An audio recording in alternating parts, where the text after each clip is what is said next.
The kid who they diagnosed with ADHD in their office 30, 40 years ago was the kid who was coming in and tearing their office to pieces. You know, the kid would come in, he'd run around, he'd pull stuff out of the drawers, he'd throw it around, he'd jump on the table, mom's running after him, he didn't sit still for 5 seconds. That's who was diagnosed with ADHD.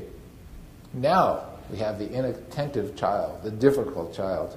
We have kids who will come to the office and just sit there quietly for 45 minutes and they still have an ADHD diagnosis. Now, whether that's correct or not, we have clearly increased widened what we accept as meaning ADHD. And therefore, we medicate more kids, because in conventional medicine, ADHD, medicine. ADHD, medicine. Oh yeah, preschool kids who can't sit still. I love this one. I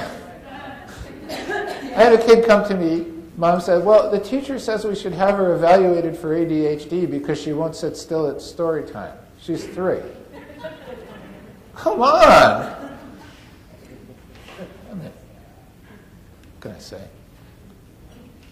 And then, are we actually making misdiagnosis by any definition? And I think we really are. We're having inadequate evaluations. Parents go to their pediatrician. They say, the teacher says he has ADHD. He talks to him for 10 minutes, gives them a form to fill out, if they're lucky. And then they come back with the form. He looks at it. He goes, oh, yeah, that's ADHD. And there's Ritalin. That's not an adequate evaluation. There's inappropriate, not appropriate parenting, because parents don't have time. There's huge academic pressure on college kids.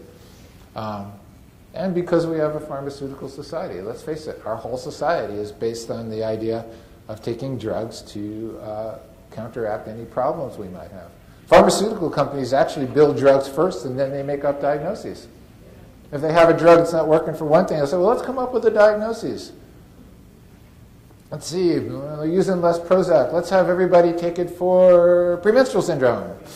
Something like that. So it's a real problem.